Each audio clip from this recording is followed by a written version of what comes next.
جی جیسا کہ آج کل سفر کے حالات میں جیسا ٹرین میں جاتے ہیں پلین میں جاتے ہیں، اس وقت مٹی اویلیبل نہیں ہو سکتی وہاں پہ، تو ایسے وقت میں کیا کیا جائے؟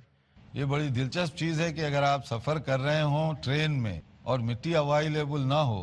ہم تو یہاں سفر کرتے ہیں تو مٹی مٹی دکھائی دیتی ہے، ٹرین کے آگے پیچھے چاروں طرف مٹی کی کثرت دکھائی دیتی ہے. لیکن پھر بھی اگر آپ زمین پر چلیں گے تو آپ کو بھی دکھے گا کہ واقعی مٹی بہت زیادہ ہے. ہاں البتہ آپ ایئر کا سفر کریں تو اس وقت واقعی پرابلم ہو سکتا ہے، واقعی مسئلہ ہو سکتا ہے.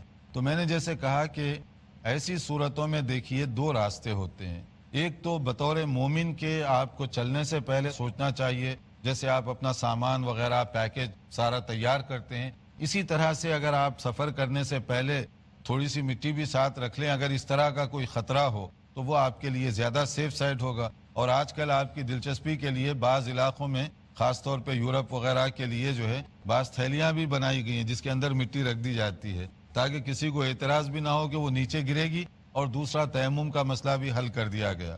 تو لوگ جو ہے کمرشیلی کیا کیا سوچ رہے ہیں دیکھیے، کہ وہ سمجھتے ہیں کہ یہاں مٹی واقعی یورپ کے ہاسپٹل میں بہت مشکل ہے تلاش کرنا، تو پیشنٹ کے لیے یہ آسان بنا دیا گیا کہ وہ پلاسٹک کی تھیلیاں اویلیبل ہیں مارکیٹ میں، پیسے دیں خرید لیں، تاکہ اس سے جو ہے تیمم کا بھی مسئلہ حل ہو اور وہ تیمم کے نام پر اپنی کمائی بھی کر لیں. تو ایک سہولت تو یہ ہے آج کل. اور اگر یہ نہ ہو تو اس وقت آدمی خود اپنی ڈیسیجن بنائے، کیونکہ شرعی طور پر تو ہم کچھ باتوں کا ذکر کر سکتے ہیں، لیکن بعض ایسے حالات ہیں جس میں آپ کو خود اپنا فیصلہ کرنا ہے. جیسے بتایا گیا ہے کہ ایک پیشنٹ کو منع کیا گیا کہ مٹی وغیرہ کو ٹچ نہ کریں، پانی بھی ٹچ نہ کریں، تو پھر وہ کیا کرے گا؟ وہ انما الاعمال بالنیات، اس کے لیے شریعت نے بڑی گنجائش رکھی ہے.